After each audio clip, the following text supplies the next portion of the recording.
Today, I'm joined by Tom Mullen. He hosts the Tom Mullen Talks Freedom podcast and is the author of Where Do Conservatives and Liberals Come From? And What Happened to Life, Liberty, and the Pursuit of Happiness. Find him at tommullentalksfreedom.com. Today, we're going to be discussing his new book, Anti-State Christmas. Mr. Mullen, thank you for your time, sir. Thank you, Keith. Great to be here. I want to give you a quote by one of my heroes, Larkin Rose. Tell me your response to this. Perhaps most telling is that if you suggest to the average person that maybe God does not exist, he will likely respond with less emotion and hostility than if you bring up the idea of life without government.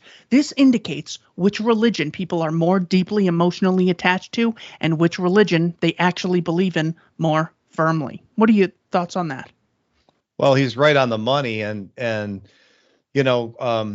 government or statists, I should say, especially from the left, are hostile towards religion, and it's just so funny that they have such a religious belief in the state. And I always say, look, you don't have to believe in God, you don't have to be a Christian or a Jew or a Buddhist or whatever. But if you're going to believe in something, don't believe in the government as a religion. That's like, that's not like being a Buddhist or a Christian. That's more like believing in snake charming or fishing through entrails. I mean, look at the results. Absolutely everything it does is a disaster. You got better luck dancing and trying to make it rain. Now, when we hear state, people who've done, such a deep dives, we constantly, some of the things that, come to mind, I think of the world wars, I think of Yemen, I think of, putting people in jail for victimless crimes, ruining the lives of those people and their families and their future job opportunities. A lot of people will say, well, when I think of government, I think of roads and schools. I think of them more of like a parent or a provider. Popular meme once went around saying people who believe in small government and hate the state are sort of like dogs who just hate their owners. That they say anyone can criticize anyone, but in reality, without the owner, the dog is left to fend for himself and will most likely die. When you come across someone with that mindset, the state is more or less a provider. How do you communicate some idea to them that would make them either skeptical or question their initial assumptions? Well, of course, the first thing we always hear about is the roads, as if 99.999% of the taxes didn't go to something else, including a big chunk for those wars you talk about, which kill people who've never attacked us. Mostly kill people who've never done anything but defend their own country. But getting back to the roads, the roads are terrible. I mean, monkeys could be trained to manage the road system better. And I spent most of this century traveling for business, and a good deal of that travel was flying into an airport through the TSA, which we can get to in a minute, and then having to drive quite a bit through many, many states on the government's roads. And here's one observation, and this is probably charitable. You can't drive 7 minutes in any city without incurring delays because of road repairs that never get repaired, never get fixed, or an hour on the interstate highway system without incurring a major delay. This is not normal. It doesn't have to be like this, and it wasn't always like this. For the first 80 years of the Republic, private companies built and owned the roads. And I don't mean that they got, tax money just to build them. They saved their own money, formed corporations themselves, and funded, owned, and operated the roads. And as horrible as the Confederates were, when they left the Union, they didn't have to do anything with their Constitution about slavery because the Constitution already defended slavery, unfortunately. What they did put in that was drastically different was the government doesn't get to provide any infrastructure, build any roads. That's how bad the few attempts to build government roads were before the Civil War. So it doesn't have to be like this. And it's one thing after another. First it was the roads, and we just learned to live with the misery of the government managing that. Then the government took over healthcare, and then they had a war on drugs. Now they're into education. 40 years ago, they started the Department of Education to make education affordable for everyone. And now we've got to forgive all these loans because education's affordable for no one. Everything they do is a disaster. And everything they do has been done and will be done better by the private sector. The Rhodes question is much more important than than we think it is, because if the state provides something, we assume that they can be the only provider of that thing, so we're more likely to defend blatant atrocities and will always be criticizing people instead of institutions. So when they look at all the crimes of government, they'll say, yeah, you know what, I'm against that. I really hope they change that policy, but look, my grandma is on Social Security. I take the roads to drop my kids off at the government school. So, I mean, I'm against the wars, but I'm still gonna, make sure I'm voting and saluting and thanking the troops and everything else.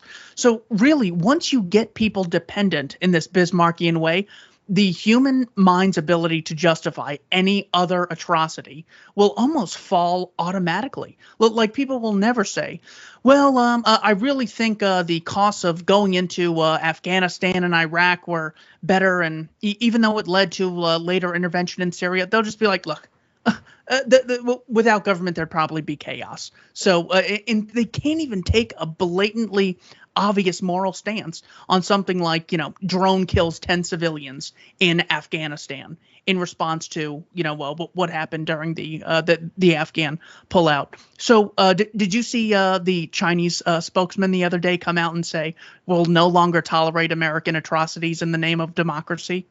I heard about it. I didn't actually see the clip, but good for him. It's just one of those things where it's like, you know what? Obviously, China, evil gangster regime. But can we not play the what about card and just say, yeah, you know what? He's probably right.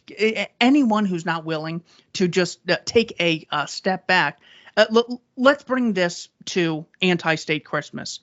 So many people on the right will justify government atrocities and say, well, it's called collateral damage. Well, it's for the greater good. What do you think Jesus's message would be to those people who defend crime so long as it's done in the name of the state?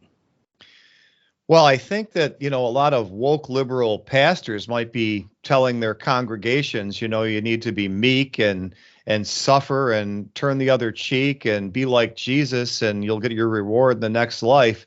That's not the Jesus I find in the New Testament. I mean, I'm no theologian, but according to the state of New York, I've mastered the skill of reading and interpreting literature, for whatever that's worth. and the Jesus that's in the Bible is constantly butting heads with the government, constantly excoriating them. And he's not even nice about it. I mean, at the end of Matthew, he goes on a diatribe against the Pharisees and scribes. I mean, don't forget, the whole story starts with the government trying to kill him while he's still a baby. I mean, what better comment on the government than that? And why are these Pharisees and scribes, so out to get him? Do they really believe that he's a threat to anyone's soul, telling people to love their neighbor as themselves? No, he's a political threat. He threatens their power. The people are listening to him instead of them. And so they're constantly trying to trip him up, constantly trying to get him on some trumped up charge so they can kill him, which they eventually do. So, he's the greatest libertarian in the world to me. He never has one nice thing to say about the government. And when he runs into a law like the guy with the withered hand that says, oh, well, you shouldn't cure him on the Sabbath, forget it. I'm curing him. Yeah. Hey, disobeying regulations at the early stage. That's good, because once there's regulatory capture, he couldn't have said that. He would have been encircled. When it comes to the idea that Jesus was giving away things for free to people in very vulnerable situations, we see this today with people advocating progressivism, socialism, or communism. About 17% of the professors in the social sciences identify as Marxist. Jesus was a communist. How do you respond? Yeah, well, that's crazy on so many levels. I mean, number one, the obvious thing is he never says, let's start a government program to help the poor. He tells you to help the poor. He tells me to help the poor. He certainly doesn't tell you, let's put the Pharisees and scribes that I just got done taking to the woodshed about how sinful and hypocritical they are. He never says to put them in charge. That's number one. And then for a socialist, this Jesus has some very curious parables where he always represents God himself as either a capitalist or a property owner.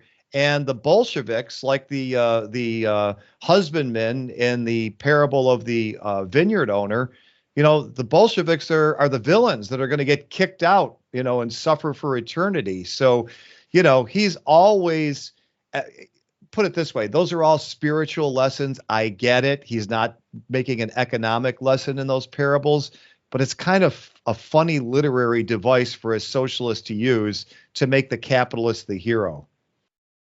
What else does the right have to learn from the story of Jesus? Well, and there's a chapter in my book called Jesus Dunks on the Left, which I was just referring to. There's one called Jesus Dunks on the Right. And I think there's a lot to learn from the woman caught in adultery, because they're about to stone her for this. Now, of course, people are punished rather severely for even legitimate crimes in the Gospels, like the guys who are crucified for robbery next to him. But, when Jesus comes across this rather moral crime, and it's a little ambiguous, it's not clear to me from reading it, whether the woman was married, somebody in the act was married, but this is not a crime against the property of somebody else other than violating a marriage contract. So, of course, you don't kill somebody over this. You don't throw somebody in jail over this. He tells her, avoid this sin in the future. This is not good for you to do.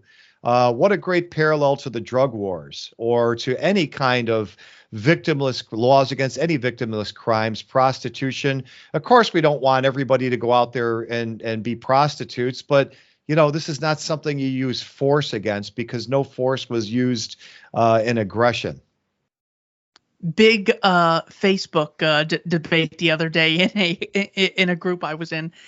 Every now and then it can get pretty productive, depending on so long as you pick the right groups. The statement was Jesus would have supported you taking the vaccine. What do you think about that and the obvious implications behind that? Well, I don't think even I have an objection to anyone taking the vaccine. It's, again, would he put the Pharisees and scribes in charge of which vaccines get approved and to tell everybody they have to take them? Of course not. That's all he does is criticize them. The whole gospel is about him fighting with the government. So, of course, he's never going to let the government be in charge of this. He doesn't want to be in charge of what goes on in this world himself. He tells Pontius Pilate, my kingdom is not of this world. I'm not looking to rule over the people you rule over. I don't think that can in any way be taken as an endorsement of Pontius Pilate's rule. He's rather dismissive of Pilate and says, hey, I'm not going to answer any questions. Yeah, just another way he's very libertarian. Don't talk to the cops. Don't talk to the government. Don't provide any evidence. And what happens? He gets acquitted. And then what happens? The mob gets him killed anyway, even though he's acquitted. You couldn't read a better book than the Gospels, even if you're an atheist, if you were looking for libertarian principles. Once they lose the Jesus debate, they inevitably move on to Santa is a socialist, freely giving out gifts to all, implying both kindness and equality, progressive values. How do you respond? Well, again, these people just don't understand any activity that isn't either mandated or prohibited. They just believe those are the two categories into which every act of human will is exercised. But of course, no, Santa Claus, even though a fable and economically a little spurious, he gives away gifts for free. And in fact, if you want to watch a great libertarian show about Santa Claus, look at Santa Claus is Coming to Town, the one that starts out, I think, with maybe Fred Astaire narrating. And Santa Claus, we got Burgermeister Meisterburger prohibiting toys, okay, not far from prohibiting drugs. Again, a completely, harmless to other people activity. And Santa Claus bucks the system. He delivers the toys. And the government responds just the way it has in the drug war. It harsher and harsher measures to prohibit people from getting the toys, people from using the toys. At one point in this little special, the government actually breaks down somebody's door in a no-knock raid. The children are huddling in fear. I mean, wow, what a great message. And in the end, there's a happy ending. I think the narrator says, well, eventually the good people of Sombertown learned that the Burgermeister's rules were really idiotic, and they got rid of them. Well, I wish we'd get that smart. It has been pretty encouraging to see all the protests in Austria, Germany. Granted, it's devastating to see what ignites them in the first place. There was also great sanitation workers taking a bunch of trash, throwing it into De Blasio's residency. We do get some of this rebellious spirit against blatantly unjustified actions.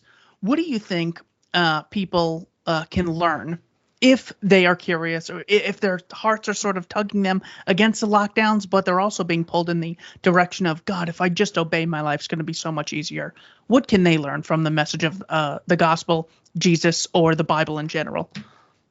Well, he bucked heads with the government. He had to die for it. Our founding fathers, and maybe the only justified war in American history, got invaded, and a lot of them had to die for it.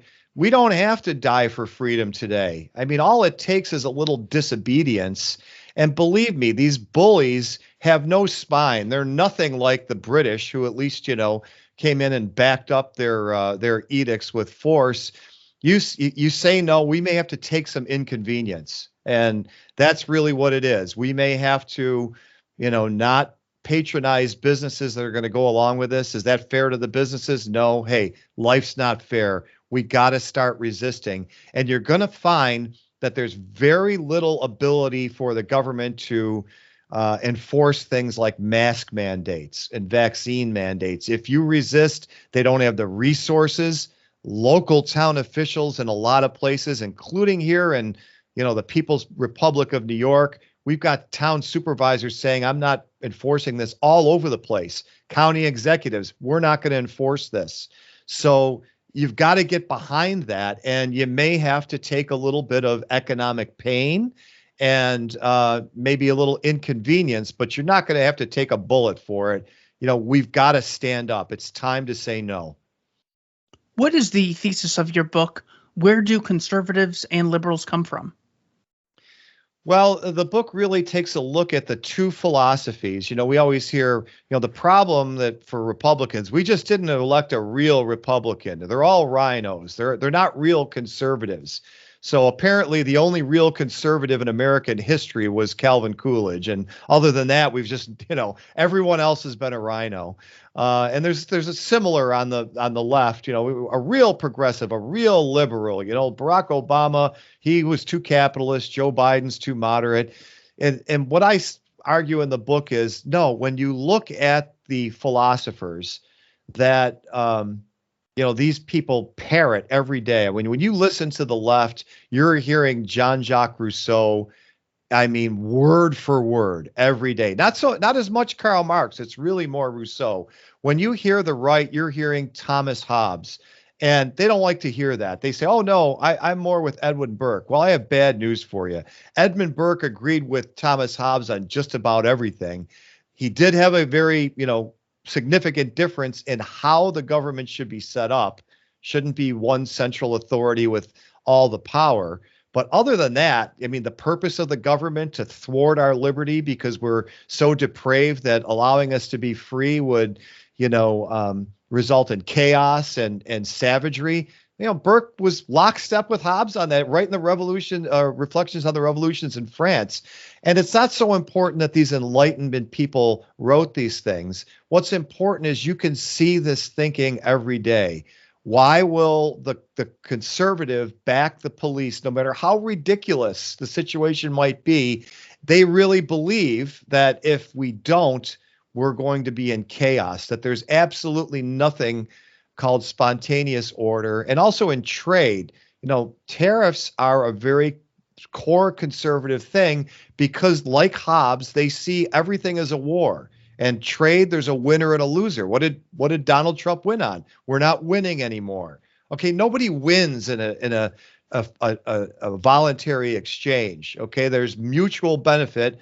or they don't make the exchange. So, I don't want to pick on the right too much. The left is just as bad. They don't believe in property ownership. And that's as anti-nature and as anti-common sense as possible. There is no such thing as freedom without private property, starting with self-ownership, but including and absolutely necessary ownership of the fruits of your labor. You have to have that or you can't have freedom.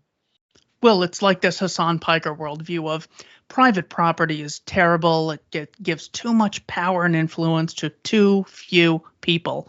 Also, the government owns the entire country and everyone in it. Okay, well, doesn't that just completely violate the first principle you pretended to have like 10 seconds ago? Or even the right will say, Neville Chamberlain, the one thing we learned from him is that appeasement doesn't work. And it's really important you blindly obey the police and the politicians whenever they tell you to do something. Larry Elder, who is so good on so many issues, says, if you don't want to die, just obey the cops. Hand at 10 and 2, do what they say. Sam Harris going as far as to say, this whole, sovereign citizen cult, it's like, look, you get pulled over on a Tuesday, instead of complaining, well, worry about your rights on a Wednesday. He said that, just unbelievable. The whole point in mentioning that is there is an idea that freedom is selfish. So me saying, excuse me, officer, well, I'm kind of being uppity, not caring about everyone else and the state and the taxpayers and the people that I live amongst. I'm just caring about myself. Therefore, freedom is selfish. How do you respond? Well, of course, nobody who runs for public office is ever selfish, right? I mean, no, the corporations that they make special regulations for. So my company has an artificial advantage over yours. That's not selfish. I mean, come on, this is childish type behavior. And I mean, you could just say, look, I don't agree with the Declaration of Independence, which says that the government's there to secure our rights.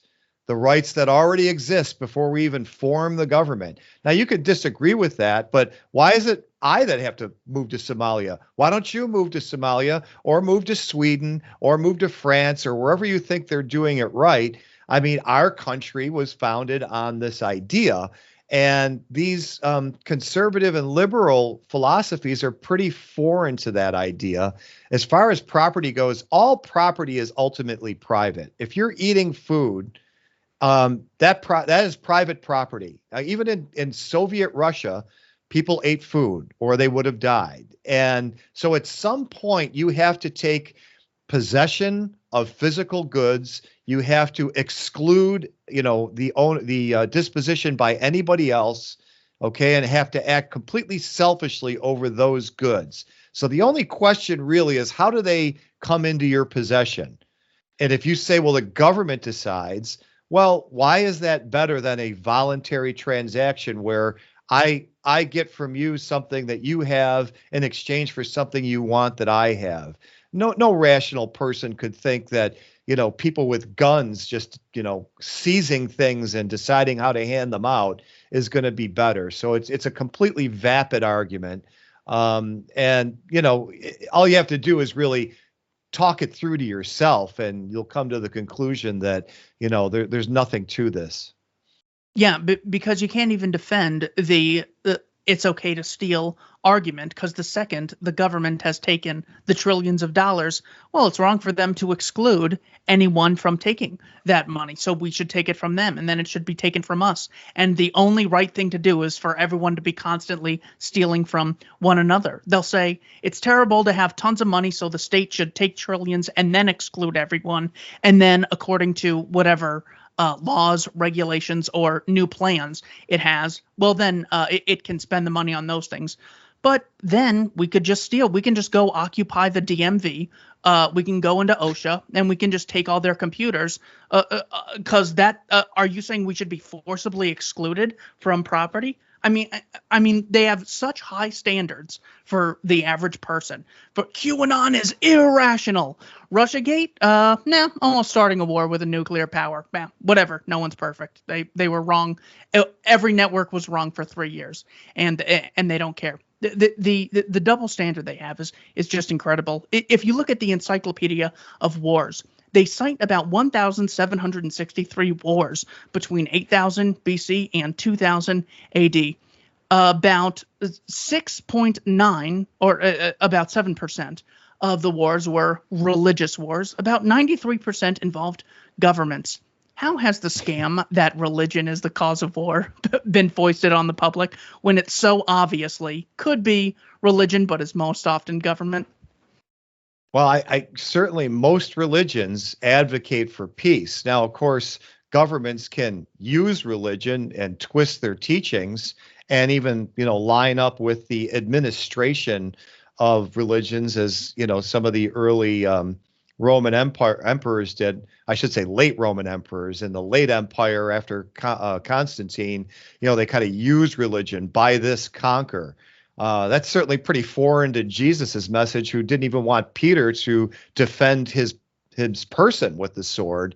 So yeah, no, it's always the government, and it's kind of a parallel to, the big corporations are bad. Okay, so the big corporations use the government to, get loophole holes for themselves, give themselves an advantage over their competitors, rig the game, so to speak. Well, that's only because the government's there. The government created that opportunity, and not to be an apologist for Jeff Bezos or whomever, but if you don't play the game, then you lose. So you either just don't go into business, or you kind of got to play by the rules, or your competitors will. So it's always the government. If you didn't have the government, then religion could never be an evil thing. And obviously commerce could never be an evil thing. Yeah, it would certainly make it much more costly for you to be evil. You'd have both competitors, and people wouldn't see you as, this guy has a badge, so all right, yeah, you can shoot a couple bullets through through towns, so long as it's overseas, and so long as you do it while you're wearing camouflage, and now it's all okay. We're gonna come home and have a parade for you.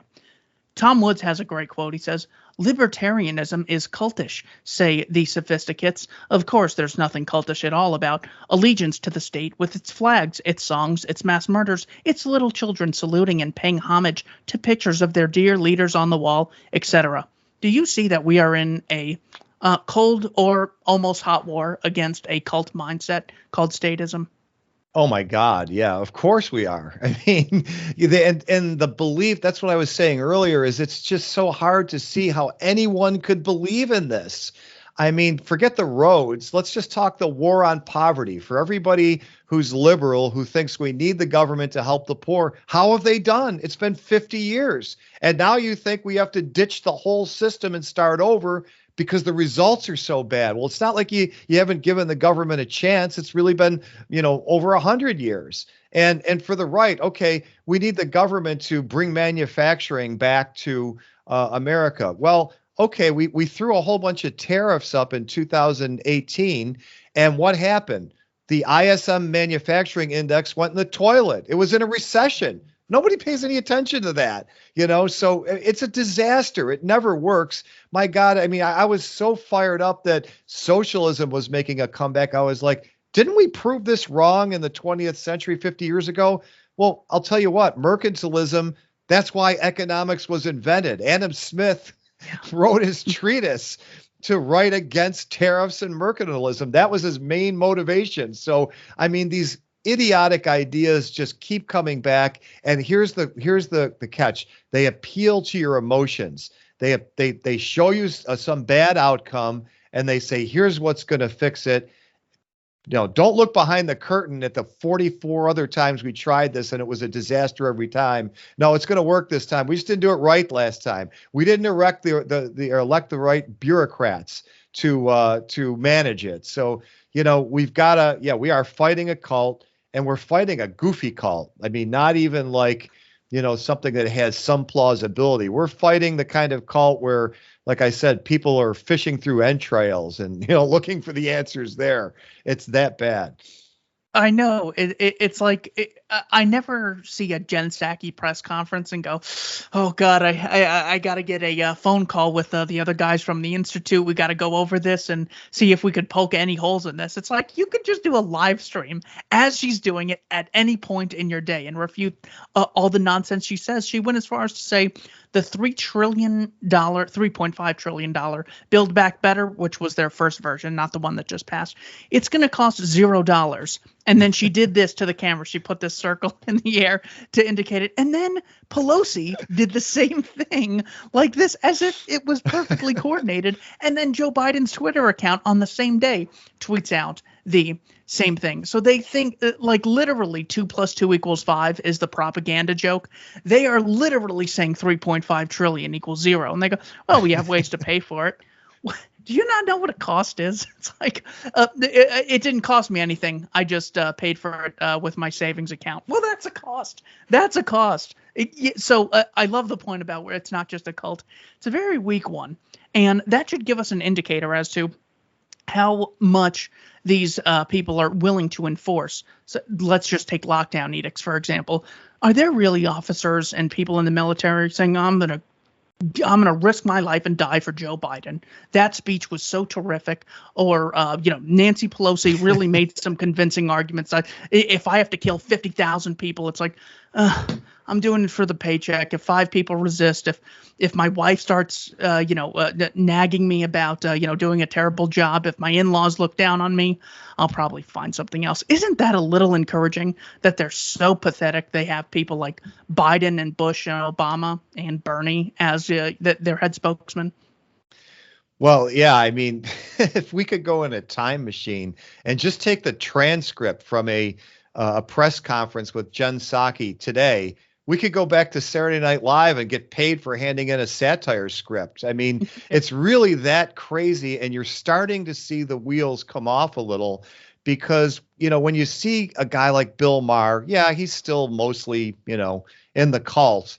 But when they go so far beyond anything like reality, a guy like him starts to say, wait a minute, this is getting out of hand.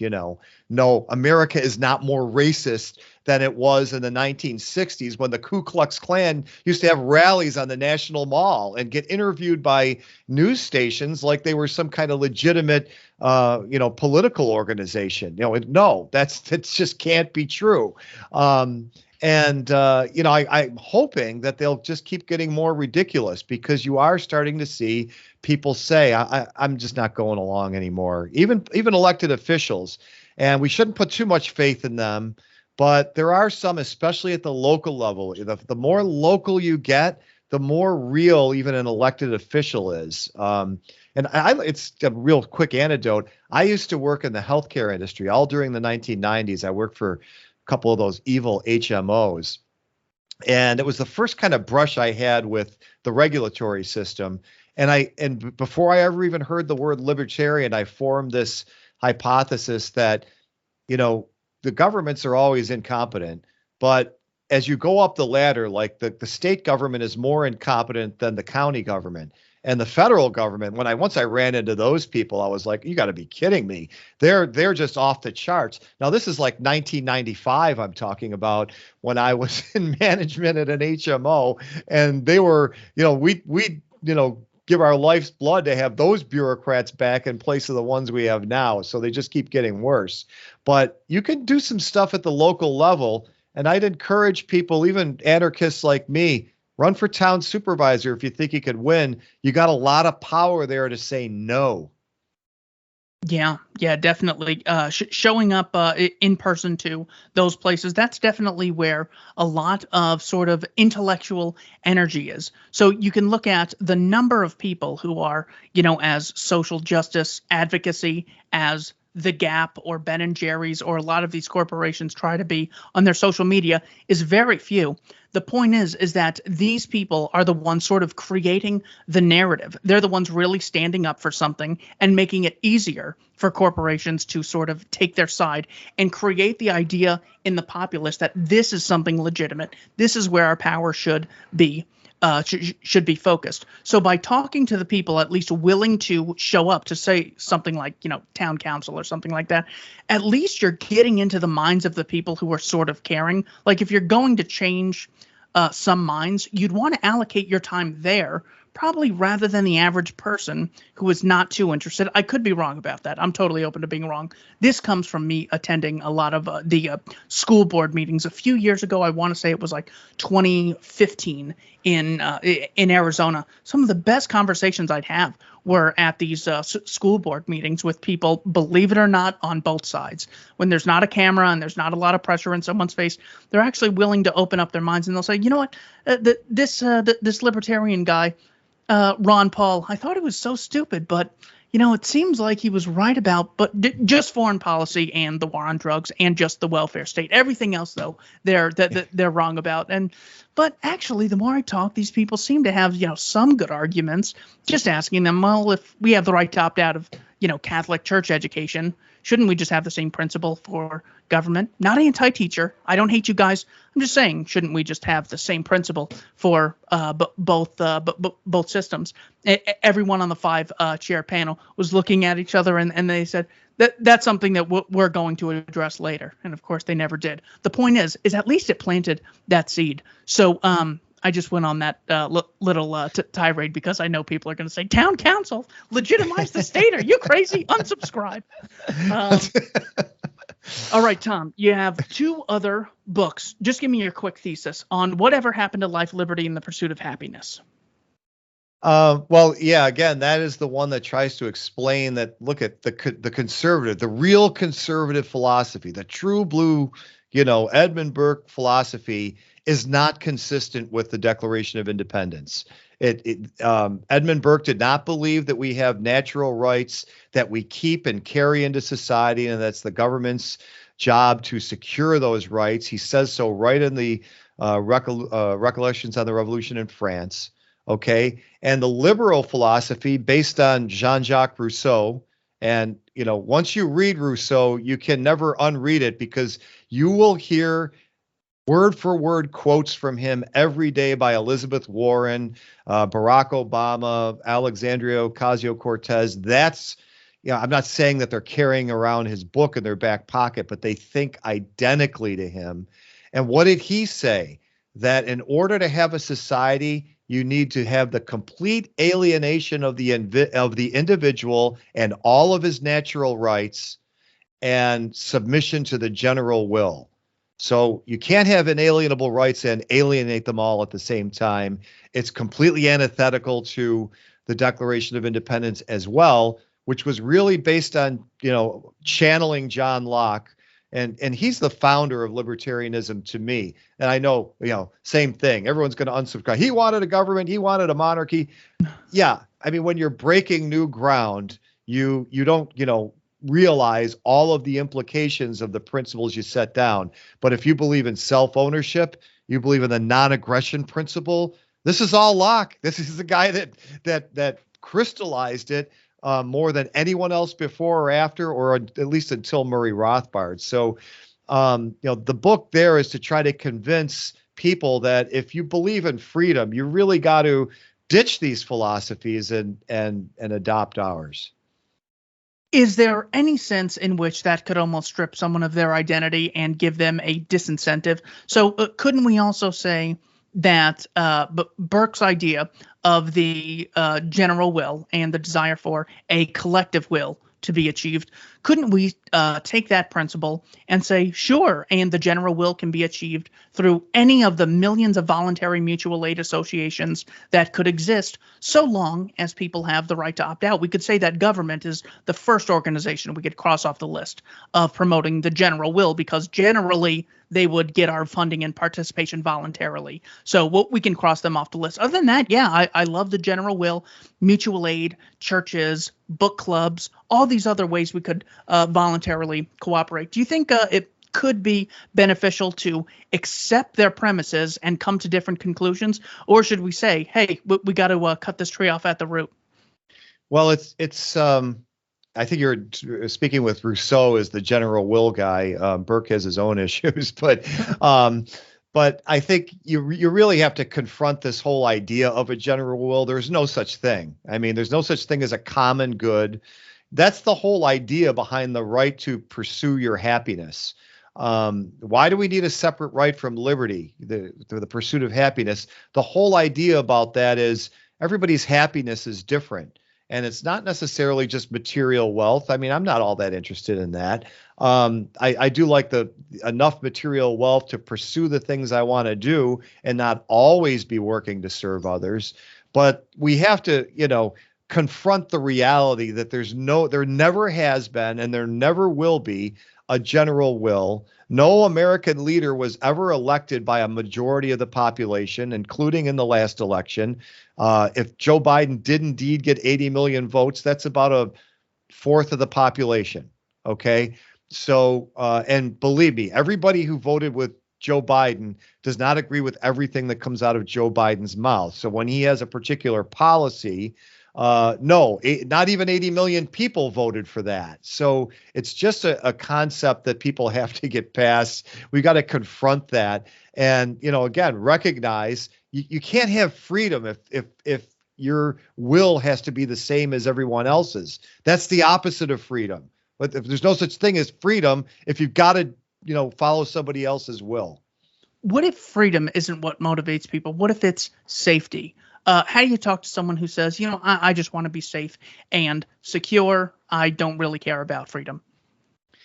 Well, why don't you move to Somalia? I mean, they've got a government again now. No, I'm kidding. Yeah, really. But think about how safe the government has kept you. Now you've got, let's just say the FDA. Okay, they're supposed to make drugs safe. And even before this whole COVID disaster started, I mean, they have thousands and thousands of drugs on their waiting list to be approved. And by the way, the last time I checked, Germany had like 24. So they're a lot freer than we are in that respect. Why are they doing this? Do you really believe that they're concerned about public safety? Or could it be that the established pharmaceutical companies who already have products out there selling don't want more competition? You really have to decide for yourself what's more plausible. How gullible are you?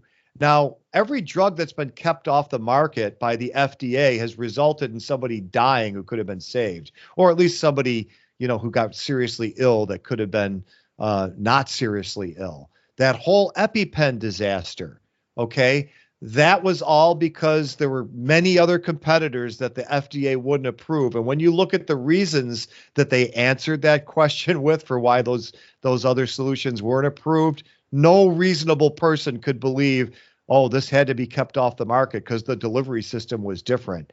Come on. It's because the company that owned EpiPen had influence with the FDA. I'm just talking about one little agency. And let's not forget they can draft you, send you to Afghanistan for, God knows how many years, and get you killed over nothing.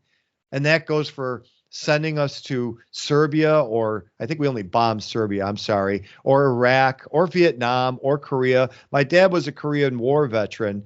And I'll tell you what, by the end of his life, he said this, and he died on Veterans Day. He said, we should have marched on Washington, D.C. instead of Seoul. And this guy was as true blue American rah-rah veteran as you can imagine. Reading the newspaper turned him around on that. So the government's not keeping you safe. You'd be a lot safer without it. I could give 40 million examples. I love that answer because it doesn't say, no, just screw safety. Freedom's more important. You just take their premise and apply it, logically, using the economic examples of, I love safety. I'm more crazy about safety than you are. That's why I support achieving our safety through voluntarily funded competing organizations instead of one monopoly organization that Lon Horiuchi murders Vicky Weaver, shoots at Waco survivors, and then gets a pension. Yeah, that's not exactly the beacon of safety that you think it is. Speaking of safety, let's talk about The Good War, a book you and I both love. Pat Buchanan's Churchill, Hitler, and the Unnecessary War, How Britain Lost Its Empire and Lost the World. What is the big takeaway from this book, and why do you love it as much as I do? Well, I should preface it by saying, if Pat Buchanan were sitting next to us, he'd probably have hit both of us over the head with his chair by now, because he doesn't really agree with us on a lot of things.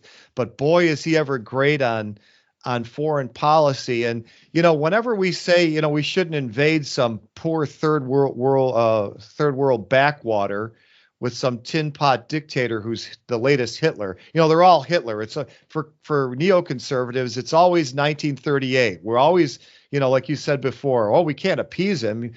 Saddam Hussein could take over the world. Right. Okay. But it always goes back to World War II. Well, that was the good war. Well, maybe it wasn't, and maybe it could have been avoided. And it is a complicated question, but what Buchanan says in his book, and he's not so much placing the blame in the United States as he is on England, giving a war guarantee to Poland, which they reneged on, they did not follow through with. That little intervention kept Poland from kind of negotiating with Hitler. Now, look, there was no solution for Hitler that was going to be painless or good, but we could have had a better solution. And what was that? Maybe they give Hitler what was called at the time, I think, Danzig. It's today called Gdansk. And for Germans and Poles who are crying over my pronunciation, I apologize. So he gets that city, which had already voted, like the recent vote in Crimea, to go back to Germany. And what does he do next? He's going to march on Russia. I mean, that was what he'd been saying ever since Mein Kampf. Germany has to expand eastward. He wanted the Ukraine. Okay, it's not a great thing that he has this bloody war with the Soviets and tens of millions of die there. But we had that anyway in World War II. What might have been avoided was the Soviets taking over half of Europe, killing many, many times more people than the Germans, and subjecting half of Europe to 46 years of slavery. Maybe that could have been avoided if England didn't act like the United States does now and poke its nose in there and make a promise it couldn't keep, because they promised to defend Poland, and then when Hitler invaded, they didn't do it anyway. So, and then we got this big, huge world war. So I'm sure there's a million arguments, where people go, oh, come on. Believe me, there's a good argument that the world war could have been avoided. Every war can be avoided. And, we should not be conned into the next one, which might involve China and Russia. Exactly. Yeah. In 1999, Buchanan talks about in his book is titled A Republic, Not an Empire. And he talks about foreign policy bankruptcy. And it's the idea that look at the foreign policy as you would a balance sheet of here are my costs, here's my income, here's what I can afford, and here are my potential expenditures. He goes, that if like any country gets invaded, there's almost some sort of allegiance we have to go fight a war on their behalf, whether it's against China or Russia. We're having, today, of course, he didn't say it in 99, but he said NATO wasn't able between 2003 and 2021 to keep the Taliban out of Afghanistan. Iraq was not the success that what we thought it would be. Bill Kristol said it was going to be about a 2-month war. So what do you think about, protecting all of Europe or Ukraine? They're talking about bringing Ukraine into NATO after they had promised in 91. James Baker promised NATO would not expand eastward because there's no more Soviet Union. There's nothing to do. And then they bring in, Hungary and Poland and Slovakia and Slovenia, North Macedonia. It's like they constantly are just pushing for this war to happen. They need this enemy in order to survive. Buchanan summarizes his work saying, on September 1st, 1939, 70 years ago, the German army crossed the Polish frontier. On September 3rd, Britain declared war. 6 years later, 50 million Christians and Jews had perished. Britain was broken and bankrupt. Germany, a smoldering ruin. Europe had served as the site of the most murderous combat known to man, and civilians had suffered worse horrors than the soldiers. By May 1945, Red Army hordes occupied all the great capitals of Central Europe. Vienna, Prague, Budapest, Berlin. 100 million Christians were under the heel of the most barbarous tyranny in history, the Bolshevik regime. Under the regime of the greatest terrorist of them all, Joseph Stalin. What could justify these sacrifices? Not to mention the Korean War, which came after as a result of communist popularity. Also the war in Vietnam and expansion into China, with the Communist Party having more power against Chiang Kai-shek than it otherwise would have. So this is the good war. This is the one that they brag about. That's the only reason I mention it all the time. last question, Tom. Any more ideas on short-term solutions and long-term solutions in the fight for freedom and voluntarism? Well, I've always said, you could get little wins, you can trick the state, you can find a loophole, whatever, and those are all great. And every single person who finds every one of them, I applaud them. But in the end, we really have to break the spell. We have to change people's thinking, and in order to have the kind of society we want, most people have to think our way, or at least a significant minority of people have to think our way. So I'm a big homeschooling advocate. I think that there's a big opportunity right now that parents know what they're teaching their kids in school, plus the fact that they don't care about masking them. They don't care about vaccinating them for a disease that poses no risk to children whatsoever. There can't be any public health motivation behind that. That's all corruption. So we have an opportunity to say, look, pull your kids out. And, what happened with us is back in when my daughter was young, we did the math. And by the time we paid for daycare, and then, the cost of one, my wife at the time earned a little less money than me. So we just made a decision to go with the higher income.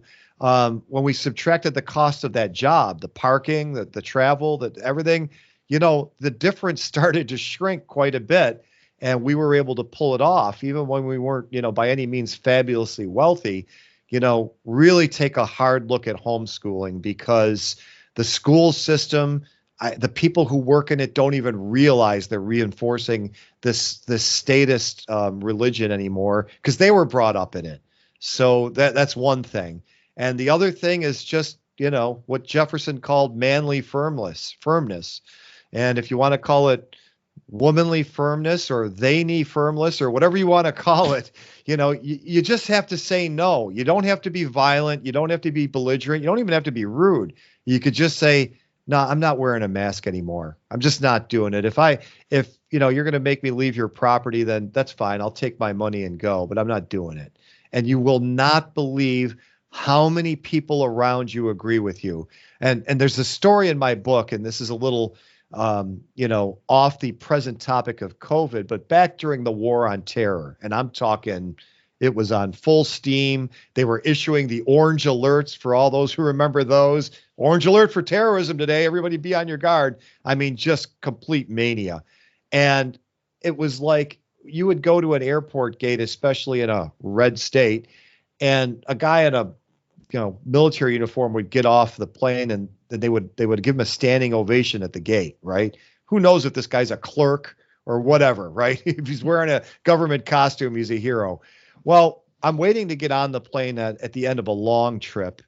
And, as usual, they said first class and military in uniform are welcomed aboard. And I was just so fed up with this that I decided to utter what is sacrilege to both sides of the aisle now for the all-powerful state. I said loud enough so everyone could hear me, I'm in a taxpayer uniform. Can I get on the plane now? And I swear to God, I thought someone was going to punch me.